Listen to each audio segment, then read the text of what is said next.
local, dia e hora para o recebimento de documentação e proposta, bem como para início da abertura dos envelopes, incidirá obrigatoriamente o seguinte, lá no item 55. São cláusulas necessárias em todo contrato, as que estabelece, e lá no item 2, o regime de execução ou a forma de fornecimento. Na leitura das primeiras linhas do edital, observe que o município de Maceió, por conduto da CIMA, Superintendência Municipal de Iluminação Pública de Maceió, fez constar as cláusulas obrigatórias nos termos infra. Está lá. O município de Maceió, Alagoas, com interveniência da Superintendência Municipal de Energia e Iluminação Pública de Maceió, CIMA, através da Comissão Especial de Licitação, instituída pelo Decreto Municipal número 8.682, de 16 de janeiro de 2019, publicada no Diário de 17 de janeiro de 2019, doravante denominada CEL, torna público para conhecimento dos interessados que se acha aberto o procedimento licitatório na modalidade concorrência pública do tipo técnica e preço, sobre o regime de execução indireta e empreitada por preço unitário. Faço essa consideração inicial porque argumentos sofismáticos fizeram o conselheiro relator se equivocar na análise do pleito, ao informar que não havia quantitativo, quanto, na realidade, os quantitativos estão postos na forma do anexo C do projeto básico. Para corroborar o alegado, cito a doutrina. A empreitada por preço global é adequada para quando existem informações precisas sobre o objeto a ser executado. Isso envolve a existência de um projeto executivo, havendo determinação dos encargos, das atividades, dos materiais, das circunstâncias pertinentes ao objeto e a descrição da obra ou serviço com elevado grau de precisão. Torna-se possível formular uma proposta global do contrato.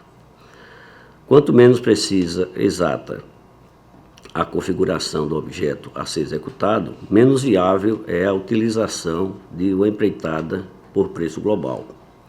Havendo apenas um objeto básico, o particular não disporá de informações suficientes para estimar o valor global da sua remuneração. Não existe previsibilidade do custo quando o projeto ainda se encontra em aberto. Em tais hipóteses, a administração cabe constrangida a optar pela empreitada por preço unitário. O particular apresenta uma proposta relativa a tais preços unitários. Ao longo da execução do contrato, haverá ajustes em quantitativos. Deste modo, o particular assumirá a obrigação de honrar o preço unitário, mas sem comprometer-se pelo dever de executar o objeto por um preço global pré-determinado. O preço mantido é fechado, entre aspas, será aquele fixado relativamente a cada item. Em suma, a remuneração final assegurada ao particular, numa empreitada por preço unitário, não guardará vínculo necessário com a estimativa inicial, resultante do somatório dos preços unitários. Precisamente porque haverá variação nos quantitativos. Mais uma vez, me socorro da doutrina, lá do Dr. Massal Filho. A escolha da empreitada por preço unitário obedeceu à imprevisibilidade do objeto, tendo em conta que fatores que fogem ao controle da administração, tais como acidentes automobilísticos, vandalismo, quedas de energia, entre outras intercorrências, são determinantes para os reparos da rede elétrica. Faltou aos licitantes conhecimento da legislação e análise acurada do projeto básico, que anota nas folhas 1326 como forma de pagamento o sistema de medição, fato que denota a imprecisão dos quantitativos. Enfrento agora a questão da aglutinação de objetos. O processo licitatório tem como fim primordial e específico a busca do melhor contrato para a administração pública. Assim, a meu ver, o deferimento de uma liminar para suspender uma licitação desta natureza não prescinde de elementos que indiquem que o prosseguimento do certame ensejará a contratação de proposta desvantajosa ao interesse público. Essa inteligência é fruto da interpretação do artigo 23, parágrafo 1º da Lei de Licitações, cujo teor transcrevo. Artigo 23. As modalidades de licitação a que se referem os incisos 1º e 3º do artigo anterior são determinadas em função dos seguintes limites, tendo em vista o valor estimado da contratação. Parágrafo 1º. As obras, serviços e compras efetuadas pela administração serão divididas em tantas parcelas quanto se comprovarem técnica e economicidade viáveis, procedendo-se à licitação com vistas ao melhor aproveitamento dos recursos disponíveis no mercado e à ampliação da competitividade sem perda da economia de escala.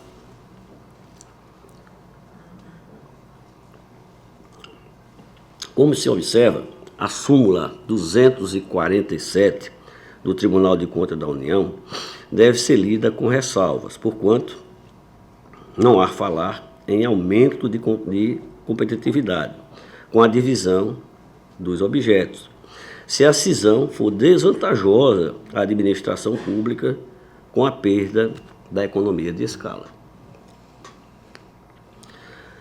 Não está escrito na lei de licitação que é proibido aglutinar objetos distintos. Com a redação da lei, a interpretação de contexto não deixa margem para a interpretação diversa. A competitividade pode ser mitigada em busca da melhor proposta para o ente público. O aumento da competitividade da licitação não é uma regra de cunho absoluto, por vários motivos, e, em particular, cumpre trazer à luz julgado pelo próprio TCU. E tem um julgado lá do acordo do ministro José Jorge, que nos leciona da seguinte forma, lá no seu item, na leitura do parágrafo 1º do artigo 23, extrai-se a compreensão de que o parcelamento se impõe com vistas ao melhor aproveitamento das peculiaridades de recursos disponíveis no mercado e à ampliação da competitividade.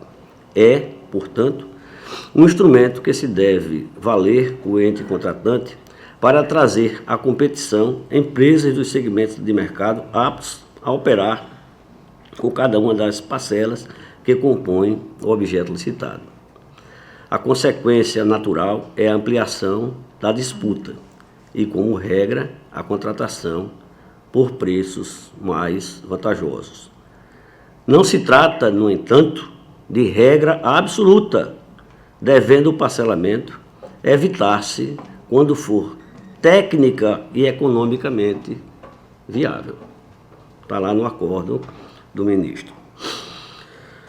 No mesmo sentido, se posiciona a doutrina, e mais uma vez me socorro do Dr. Marçal Filho.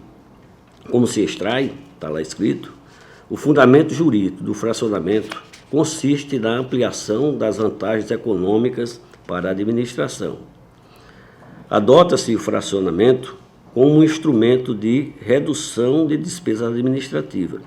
A possibilidade de participação de maior número de interessados não é objetivo imediato e primordial, mas via instrumental para obter as melhores ofertas, em virtude do aumento da competitividade. Logo, a administração não pode justificar o fracionamento que acarrete elevação dos custos através do argumento de benefício a um número maior de participantes. Não vejam bem nos autos elementos plausíveis que indiquem que a aglutinação dos objetos ensejará desvantagem econômica do município de Maceió. Pelo contrário, observei que pode trazer economia da contratação de uma única empresa, seja ela qual for. Não se ponderou o custo operacional na contratação de várias empresas para concessão do serviço de iluminação pública.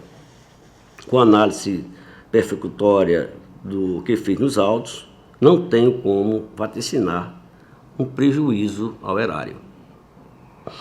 Enfrento a restrição da participação de consórcios. É disso que a participação em consórcio nas licitações é matéria incerta na discricionalidade administrativa e tem como objeto possibilitar a participação de empresas que atuem em ramos distintos para cumprimento dos requisitos de habilitação previstos no edital. Consoante declinamos alhures, o argumento da competitividade na formação de consórcio não é uma regra absoluta, nem tampouco bastante em si.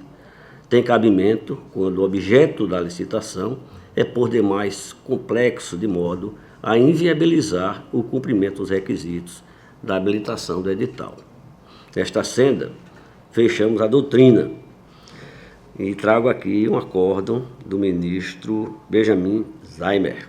Em regra, a formação de consórcio é admitida quando o objeto a ser licitado envolve questão de alta complexidade ou de relevante vulto, em que empresas isoladamente não teriam condições de suprir os requisitos de habilitação do edital.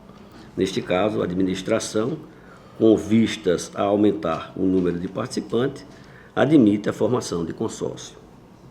A despeito da alegação de complexidade do objeto licitado, cumpre informar que, em visita ao sítio eletrônico do município de Maceió, verifiquei que, mesmo sem a formação de consórcio, há empresas habilitadas no certame, como as empresas, isoladamente, supriram as exigências contidas no instrumento convocatório e no projeto básico, a formação de consórcios adicionada à conveniência e oportunidade da administração. Incompatibilidade entre o objeto licitado e o critério de julgamento. Em análise sumária e diante das especificidades contidas no projeto básico, observo que o deferimento de liminar para a suspensão do certame com base nesse item não merece guarita, porquanto a regra do artigo 46 da Lei de Licitação é excepcionada pelo parágrafo 3º do mesmo artigo. Sob a situação posta, o Poder Judiciário de Alagoas se debruçou sobre o tema. Nesta senda, transcrevo aqui, o informo para os senhores, decisão quem deferiu as liminares requisitadas com relação a esse item. E tem aqui diversos julgados aqui de solicitação de medida cautelar no judiciário que fora nesse item negada. Por último, mas de destacada reverência, destaco, a título de optum dictum, que o Poder Judiciário de Alagoas se debruçou sobre a matéria, este último item, em deslinde nos mandatos de segurança com pedido de liminar, que são os pedidos com remunerações imensas aqui, 072, e tal. São 4 agravos de instrumento. De relatoria do desembargador Otávio Procede e ausentes os requisitos típicos de cautelar, os pedidos de antecipação restaram indeferidos. Concluo, senhores conselheiros, senhores membros do Ministério Público, minhas senhoras e meus senhores. Forte nesses argumentos e por tratar de análise persecutória de acordo com o exposto acima, ausentes os requisitos autorizatórios de medida cautelar, voto, consoante detalhes alhures, para indeferir o pleito cautelar, porquanto, ao meu ver, os procedimentos adotados respeitaram a legislação de regência e, por decorrência lógica, seja autorizado o município de Maceió, por conduto da CIMA, dá continuidade no certame. Assim como voto, senhor presidente. O Rodrigo quer fazer alguma observação? Senhor presidente, o voto que eu trouxe na época, ele não era apenas para concessão de cautelar. Ele tratava da concessão de cautelar e tratava também da admissibilidade como representação daquela comunicação de irregularidade, não é? De modo que não ficou claro no voto do conselheiro Fernando se, além do indeferimento, ele estava votando pelo não conhecimento da representação. Para que o município de Maceió possa dar seu E prosseguimento. mandar arquivar a representação proposta pelas empresas. É isso? Senhor presidente, eu vou fazer uma defesa rápida da minha. Eu acho que a matéria já foi devidamente debatida. Eu acho que o Ministério Público de Contas também foi muito claro quando se manifestou no exercício do controle preventivo e não controle prévio da administração pública, quanto aos pontos principais que justificariam a concessão de cautelar e a admissibilidade da presente representação. Eu divijo com a devida vênia do conselheiro Fernando. Entendo que nos pontos que foram elencados por Sua Excelência houve uma, como é que eu posso dizer, uma má compreensão da matéria que foi posta em discussão, e eu gostaria de começar com a devida vênia. Eu gostaria de começar com o principal ponto, que trata da aglutinação dos objetos nitidamente distintos. Tá? O edital ele é bastante complexo, o objeto é bastante complexo, e ele é composto pela aglutinação de aquisição de serviços como call center, software especializado, treinamento, a terceirização do parque de iluminação pública do município de Maceió. Também é composta por serviço de iluminação decorativa da capital alagoana. E a gente sabe que a regra é a licitação assegurar a ampla competitividade para que a administração possa dela extrair a proposta mais vantajosa para a administração pública em todos os seus termos, inclusive termos econômicos, mas também na qualidade do serviço que vem sendo prestado. E nós ressaltamos que essa aglutinação, ela, por restringir o caráter competitivo da licitação, ela restringe nitidamente o caráter competitivo, porque nós aglutinamos serviços que ora são de informática, ora são de execução de informática, ora são de afeito à engenharia elétrica, como de manutenção, postes, substituição de luminárias, iluminação pública, não é? E no momento em que nós restringimos, que a administração, melhor dizendo, restringe a licitação, aglutinando em um único objeto, acaba restringindo as empresas habilitadas a participar do certame, né? Visto que, diante de suas expertises, talvez elas não consigam prestar a contento todos os objetos que foram aglutinados. Então, e forte na doutrina, forte na jurisprudência, essa aglutinação ela é possível desde que devidamente justificada sob fundamento técnico e econômico.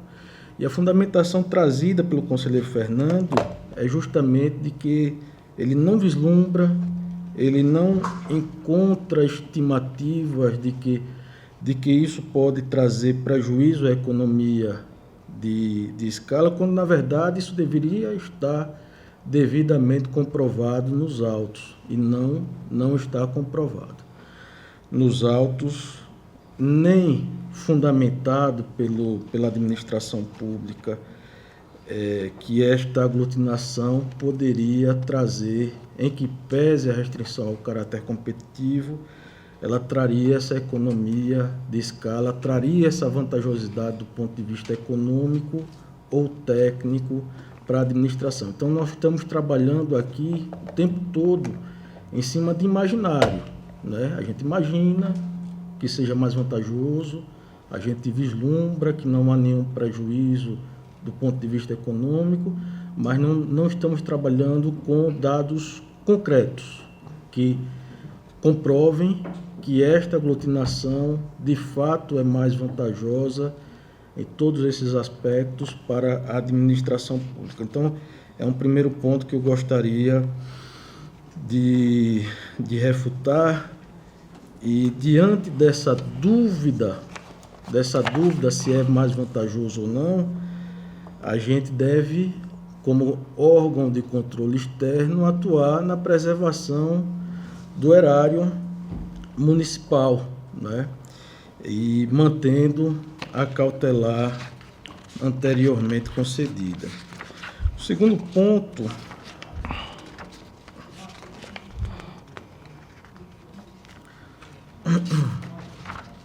está relacionado à injustificada vedação de participação de consórcio. E o Ministério Público foi bem enfático, foi perfeito na colocação de que a complexidade do objeto da licitação impõe necessariamente, e essa complexidade não é só por conta do objeto principal, que é a manutenção do parque de iluminação da capital, mas da aglutinação de objetos distintos, como software, call center, planejamento, consultoria. Isso justificaria a necessidade de se permitir a participação de empresas consorciadas para que possamos assegurar, para que a administração possa assegurar a mais ampla competitividade. A gente sabe que o consórcio é uma discricionariedade da administração pública, mas quando todos os elementos conduzem para esta restrição do caráter competitivo, ela passa a ser, o consórcio passa a ser uma obrigação a ser adotada pela administração pública. O terceiro ponto está relacionado à ausência de quantitativos nas planilhas de preço. E aí o conselheiro Fernando fez uma distinção quanto a empreitada por preço unitário e empreitada por preço global, mas nós não estamos tratando disso. Nós estamos tratando da necessidade do licitante ter um orçamento estimado em planilhas que assegure a ele uma ideia do custo da operação. No momento em que os licitantes não têm essa ideia do custo da operação, custo estimado da operação, é evidentemente que ele entra em uma competição em desvantagem com quem já se encontra prestando esse serviço para a administração pública, né? Então, esse é um ponto que, ao meu ver, vicia não apenas a fase de lances, mas vicia, inclusive, a pesquisa de preço no mercado que foi feita anteriormente pela administração pública, né?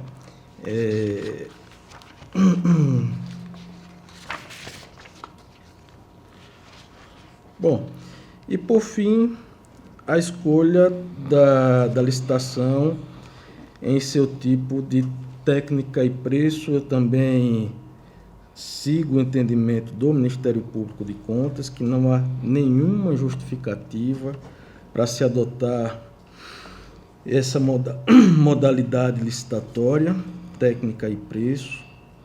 Inclusive, foi relatado que os municípios que vêm licitando esse tipo de objeto vem se adotando a modalidade menor preço, e nós não encontramos da análise nem do objeto principal, nem dos objetos que foram aglutinados ao objeto principal, um serviço de natureza preponderantemente intelectual, a ponto de justificar a adoção da modalidade licitatória técnica e preço. Nem mesmo o serviço de informática, de prestação, de entrega de software, nós aqui entendemos inúmeras vezes que pode ser adotado a modalidade menor preço, inclusive o pregão, para aquisição desses serviços. Então, forte nesses argumentos,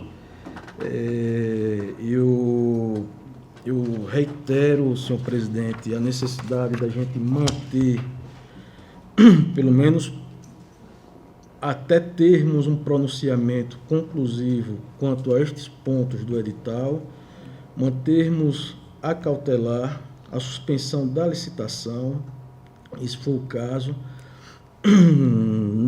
notificar o gestor para que possamos fazer, o tribunal possa fazer um termo de ajustamento de gestão, corrigindo aqueles pontos que o tribunal vem entender que são prejudiciais à ampla competitividade, que são prejudiciais à obtenção da proposta mais vantajosa para a administração pública, e com isso nós possamos dar a agilidade necessária para a administração pública, né, sem viciar o processo de seleção.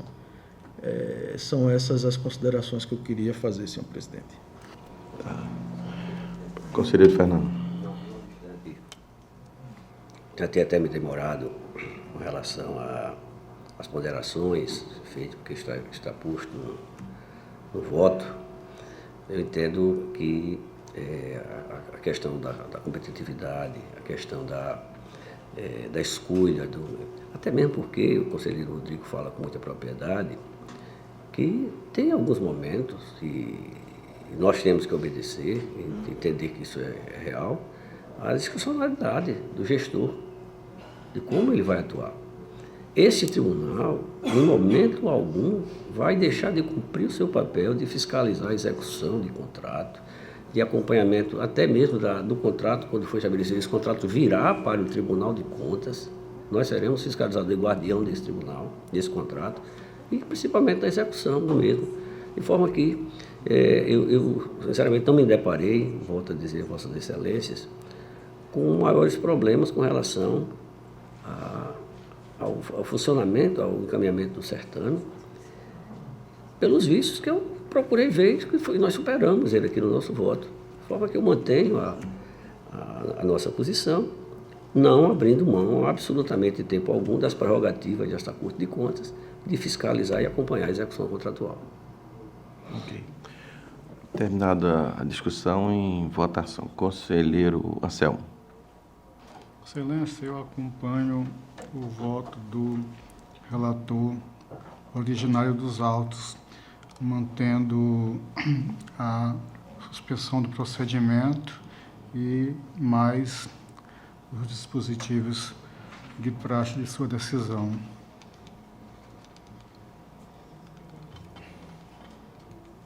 Terminou, conselheiro? Finalizou, conselheiro? Finalizou? Sim. Conselheira Maria Cleide. Senhor presidente, todas as vênias ao conselheiro Rodrigo. Eu vou acompanhar o conselheiro Fernando, até porque ele aqui, todos no seu voto, ele supera os questionamentos, as dúvidas. Então, desse modo, eu acompanho com toda a vênia do conselheiro Rodrigo e o conselheiro Fernando. Então, Tendo 2 a 2, ficaria eu agora com a responsabilidade de votar. Eu queria fazer algumas observações. Quem falou? Ninguém falou. Conselheiro aí? Foi só uma tosse. Ah, foi uma tosse.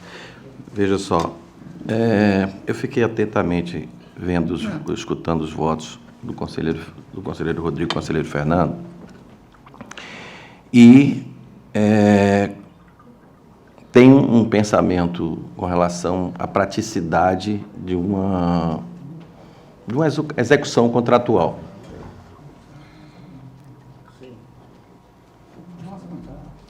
Estou dizendo assim, tenho bem formado na minha cabeça a parte de experiência que eu tive com relação à funcionabilidade de uma operação e como que eu entendo de ser como a operação da CIMA. E vejo o seguinte, com relação à funcionabilidade, esse fracionamento, ele teria perda de qualidade. Que todas as vezes que eu tive experiência própria, que nós fracionamos o serviço fica com a responsabilidade com a empresa A, empresa B, empresa C, na hora da cobrança geral do que acontecia, a gente tinha uma perda de controle, como nós temos na hora que você fraciona dentro da própria administração pública vários gerenciamentos para o mesmo objeto. Eu entendo que esse fracionamento com relação a próprio item da licitação, eu concordo que ele tem que ser, realmente, ele tem que estar junto. Ele tem que ter o mesmo fornecedor, o mesmo empreiteiro, ou seja, lá, quem for. Esse quantitativo eu queria tirar dúvida com o conselheiro Fernando, quando Vossa Excelência diz que tem, aí Vossa Excelência citou, foi citado que não existia o quantitativo, mas aí Vossa Excelência diz que tem um quantitativo. Não, na verdade, como se trata de preço,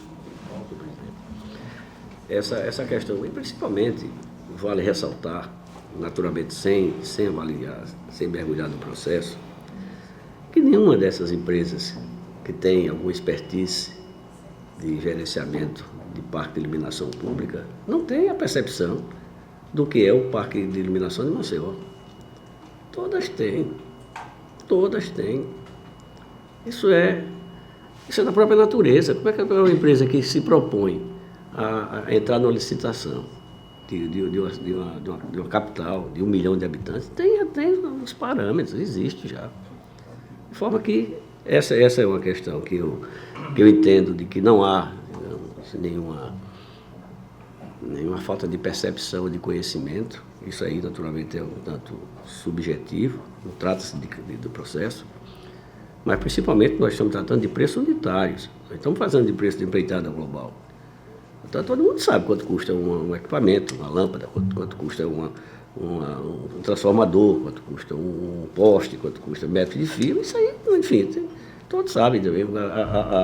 A modalidade de preço unitário nos dá exatamente aquilo que foi dito de forma muito interessante. O jogo de planilha, evita-se o jogo de planilha.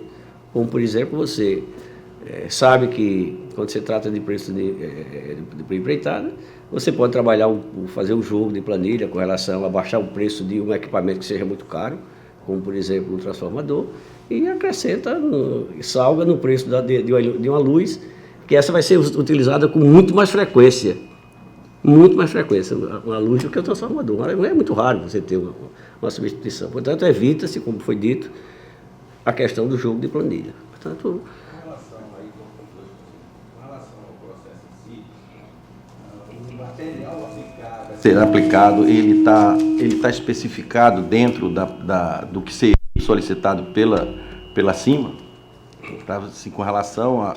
Por quê? Porque também pela praticidade, uma coisa que nós evoluímos, pelo menos na nossa época, é que produtos que não tinha feito, e no momento era o que até a Procuradoria do Estado tinha entendimento, era que a gente teria que, na maior quantidade possível, fazer técnica e preço, para que a gente fosse efetivamente licitado produtos de qualidade, coisas de qualidade. Isso é importante, que isso, não sei, aí eu queria o conselheiro Rodrigo ali cita o tipo de produto, o que eu estou tentando dar para dar meu voto aqui agora, para não ter que pedir vista do processo. Eu quero entender se existem especificações dentro do processo com relação ao tipo de material a serem colocado. Cliente, quais são os tipos de especificações que existem? São vários itens, são 100 e poucos itens. Na verdade, eu não tenho cada um e ele fala do quantitativo. Tem que constar na ata, não, excelência. É bom dar o microfone para ele, para não ficar a informação... Tem um microfone ali.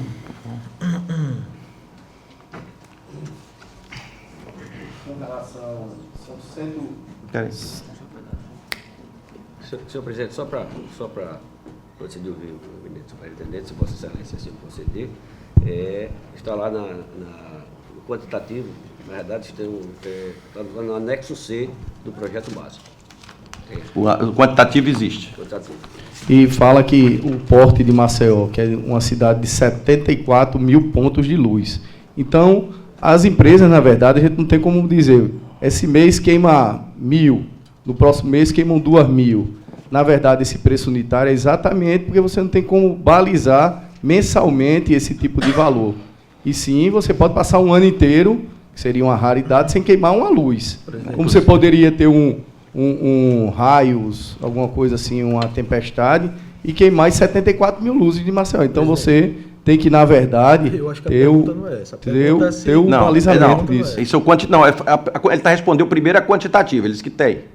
Ele tem a quantidade de postes, tem a quantidade de O tamanho do parque de iluminação. Do parque de iluminação. Especificação, a pergunta... Agora, especificações do produto a ser utilizado. Sim, são 100 e poucos itens, diz cada um desses itens daí a especificidade de cada um desses itens.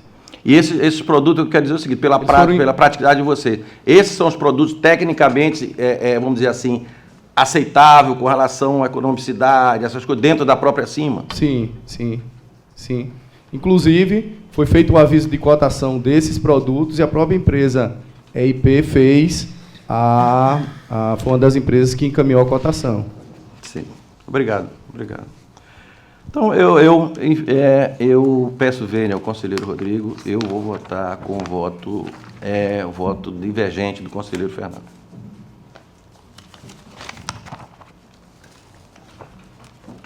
Senhor presidente, só para esclarecer, seria no sentido de não referendar a cautelar concedida monocraticamente. É porque o voto do conselheiro Fernando não fala sobre admissibilidade... Não, ele está dando continuidade à licitação e os processos analisados depois dentro da normalidade, não é, conselheiro Fernando? E aqui dentro? O contrato... Posso repetir a minha conclusão. Que seja autorizado o município de Maceió, eu conduta dar continuidade ao certame, e B, com os mesmos fundamentos para arquivamento da representação. Para arquivamento da representação. Não se excluindo a parte de contratação, depois tudo... Presidente, isso aí nem consta, o contrato vem para o Tribunal de Contas. Continua com a palavra, Vossa Excelência, para continuar. Senhor presidente, posso tirar para Vossa Excelência, senhor presidente? Sim. Posso tirar para Vossa Excelência, que eu tenho um outro processo a relatar, então eu daqui a pouco assino o voto e passo para Vossa Excelência.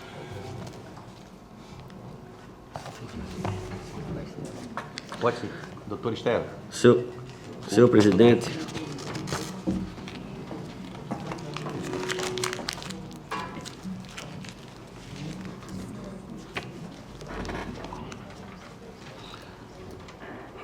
senhor presidente, trago para relatar mais um processo, que é uma prestação de contas de governo do exercício 2009 da Prefeitura Municipal de Cacimbinhas, cujo interessado é o senhor Roberto Ferreira Vanderlei. Esse é o processo de número 5160. Processo 5165 de 2010, com seus anexos, que são os processos 8925 de 2009, 13.362 de 2009 e assim sucessivamente. Tem 10 processos aqui anexos. Trata-se de prestação de conta do governo do senhor Roberto Ferreira Vanderlei, na qualidade de gestor do município de Cacimbia, durante o exercício financeiro de 2009, protocolado nesta Egregia Corte de Contas no dia 29 de abril de 2010, por meio do ofício número 088 de 2010. Os autos foram submetidos à Diretoria de Fiscalização da Administração Financeira e Orçamentária Municipal, DEFAFON, que elaborou o relatório DEFAFON de número 014 de 2013, apontando algumas irregularidades abaixo elencadas. Os decretos não obedeceram aos preceitos da Lei 4.320 de 64. O município não cumpriu o que determina o artigo 212 da Constituição Federal, no que se refere ao percentual aplicado em educação. Outro item, apresentou saldo insuficiente para a disponibilidade financeira e os depósitos e as consignações escritos no exercício atual. O gestor não assinou o anexo 17 da referida prestação de contas e o município, no último caso, os restos a pagar inscritos no exercício anterior não foram pagos em sua totalidade. Item 3. Contudo, mesmo diante desses achados, a diretoria técnica concluiu para que a prestação de contas do senhor gestor se encontre em condições de merecer parecer prévio favorável à sua aprovação. Os autos evoluíram ao gabinete deste conselheiro que, após novas análises, identificou que o gestor deixou de encaminhar documentos tidos como obrigatório pela Resolução Normativa número 002 de 2003 e a Instrução Normativa 003 de 2011, conforme elencamos a seguir. Não mandou os inventários geral analíticos de bens móveis e imóveis, a ausência dos procedimentos citatórios ocorridos no exercício e o não envio da cópia da lei orçamentária, a LDO, para o exercício 2009 e também não enviou cópia do plano plurianual para o quadriênio 2006-2009. Item 5. Sendo assim, através de decisão monocrática de número 136, de 2019, que deferiu diligência citando o senhor Roberto Vanderlei, ex-gestor, e o senhor Hugo Vanderlei Caju, para apresentar defesa sobre as irregularidades apontadas. No dia 25 de junho de 2019, o atual gestor do município de Cacimbinha apresentou documentos e suas justificativas em resposta à decisão monocrática proferida por esse conselheiro. No dia 5 de julho de 2019, o ex-gestor compareceu aos autos para apresentar a sua defesa justificativa disjuntada no processo de número 3642, no qual relataremos, no decorrer desta análise.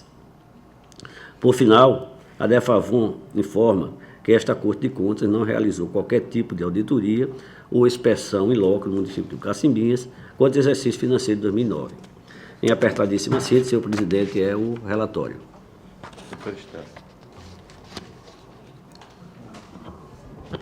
Eu queria só confirmar, o processo não tramitou pelo Ministério Público, 2009, por ser né? anterior Anterior.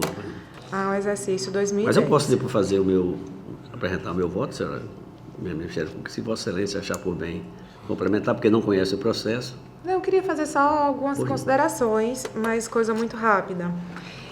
Em alguns processos de prestação de contas, nós temos verificado que, após diligência para a instrução, o atual gestor traz documentos novos, né, que são considerados na decisão monocrática como imprescindíveis para a análise das contas, e depois que esses documentos chegam ao tribunal, eles são juntados ao processo, mas não há uma reanálise técnica.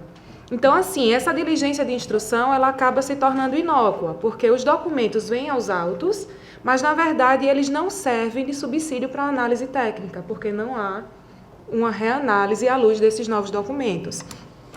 Então, Esse é um primeiro ponto, porque, segundo foi relatado por Vossa Excelência, em junho de 2019, o atual gestor teria trazido aos autos documentos que foram solicitados numa decisão monocrática. E a segunda colocação é em relação à defesa que foi apresentada pelo gestor, se ela também não foi fruto de uma análise técnica. Porque a partir do momento que o relatório técnico aponta irregularidades ou impropriedades, somente o órgão técnico vai poder dizer, à luz da defesa, se aquelas irregularidades persistem ou se elas foram afastadas com as razões de defesa. Então, isso é uma situação que nós temos verificado em diversos processos de prestação de contas e não é um mero formalismo, não é uma burocracia exacerbada, assim, um amor ao formalismo, mas realmente para que se cumpra a função, né, da análise e assim que o processo só vá para a manifestação do Ministério Público quando for o caso e só venha a julgamento quando efetivamente concluída a fase de instrução e uma vez concluída a fase de instrução seja também oportunizado o contraditório, porque senão corre-se o risco de acontecer o mesmo que foi verificado no processo no início relatado pelo conselheiro Anselmo, em que a oportunidade de defesa se deu antes da conclusão da instrução. Então, são só esses apontamentos diante assim, do que nós temos verificado na prática, né, no trâmite desses processos de contas e da necessidade de efetivamente se delimitar a fase de instrução, a fase de defesa, manifestação do Ministério Público e posterior julgamento. São considerações, senhor presidente, que tem a luz do direito, naturalmente, do rito processual, traz algumas luzes, mas de qualquer forma eu faço a opção, senhor presidente, de apresentar meu voto. Se nós conseguirmos superar essas demandas, a gente pode, inclusive, dar útil encaminhamento. Vamos verificar.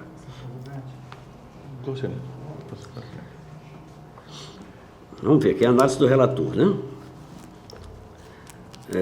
Resolução normativa 002 de 2003, obrigação do envio de documentos. Inicialmente, cabe destacar que as prestações de contas referentes ao exercício financeiro de 2009 eram instruídas com os documentos obrigatórios e complementares relacionados na Resolução Normativa 002 de 2003, que estabelece também o calendário das obrigações do gestor perante a egrégea Corte de Contas.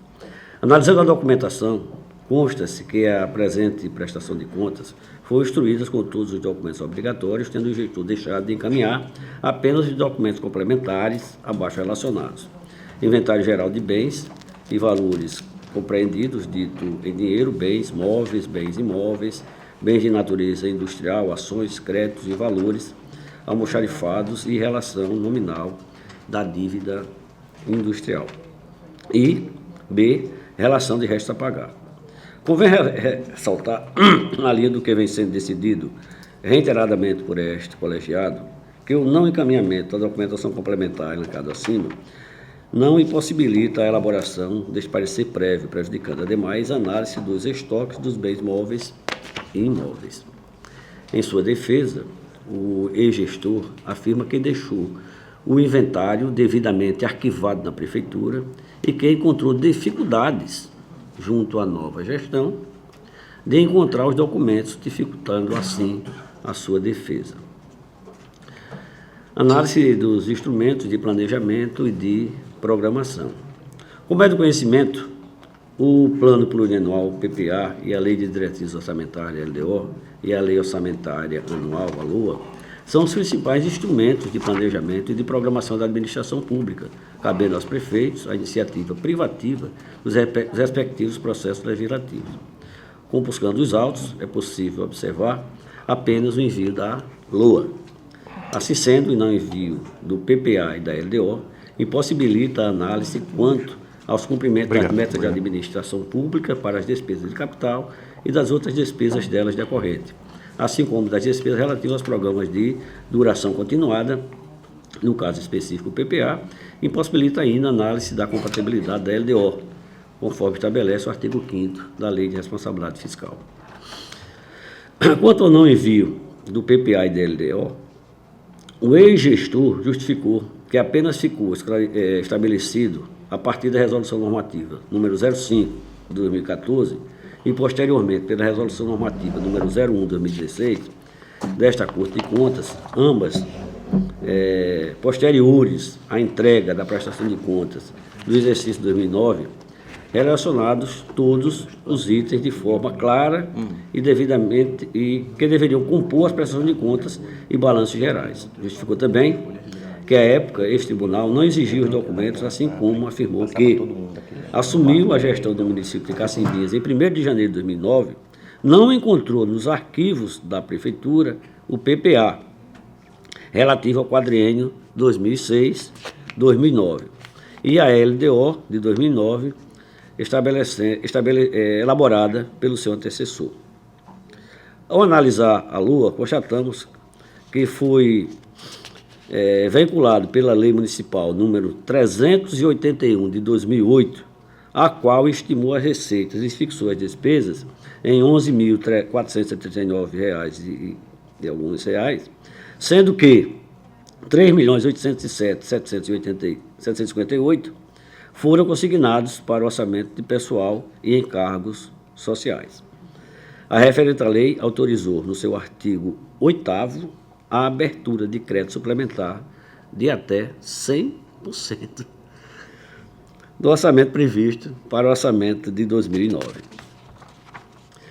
Quanto a este aspecto, este tribunal vem entendendo que a razoabilidade hospedaria até um patamar de 20% da receita para o período. Acima disso, tanto a autorização quanto a despesa dela decorrente seriam ilegítimos por vício de constitucionalidade. No seu artigo 9º, a referida lei autorizou o remanejamento de uma estrutura programática para outra, bem como cria elementos de despesas não incorporados. O artigo 9º da Lei Orçamentária Anual, acima mencionado, que vem sendo reproduzidos em textos legais de inúmeros outros municípios alagoanos, contraria de forma direta o artigo 165, parágrafo 8º da Constituição Federal, que consagra o princípio da exclusividade do orçamento, no sentido de que não deve conter nele dispositivos estranhos à previsão de receitas e de despesas. Análise orçamentária, financeira e patrimonial. No que se refere à análise do balanço orçamentário, constatamos que, durante o exercício financeiro de 2009, o município de Cacimbinha executou receitas e despesas, respectivamente, na ordem de R$ 10.291.000 e R$ 10.132.000, enquanto que a LOA havia previsto receitas e fixado as despesas no valor de R$ 11.439.000. O dispositivo contábil aponta ainda ter ocorrido um resultado superavitário no valor de R$ 159.000. No que se refere à autorização do orçamento, a análise verificou que houve abertura de crédito suplementar por meio de decreto do Poder Executivo no montante de R$ 10.132.000, valor correspondente a cerca de 88,57% da receita estimada na LOA, abaixo, portanto, do patamar de 100% que se encontrava autorizado na Lei Orçamentária Anual. Quanto ao balanço financeiro, a análise constatou que as receitas orçamentárias foram de R$ 10.291.000 e as despesas orçamentárias de R$ 10.132.000. Constatou ainda que as receitas extra-orçamentárias foram de R$ 1.158.000 e as despesas extra-orçamentárias de R$ 875.000. O saldo de caixa do exercício 2008 foram de R$ 112.000 e que se transferiram para o início do exercício 2010 o valor de R$ 555.000. Ao analisar o demonstrativo da variação patrimonial, foi possível perceber que houve um superávit patrimonial de R$ 137.000, conforme anexo 15 da Lei 4.320.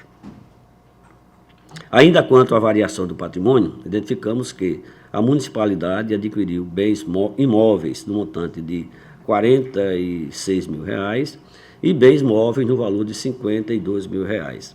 acrescido o ativo permanente imobilizado do município, que alcançou o saldo de R$ 3.865.000, sendo R$ 3.077.000 de bens imóveis e R$ 663.000 de bens móveis.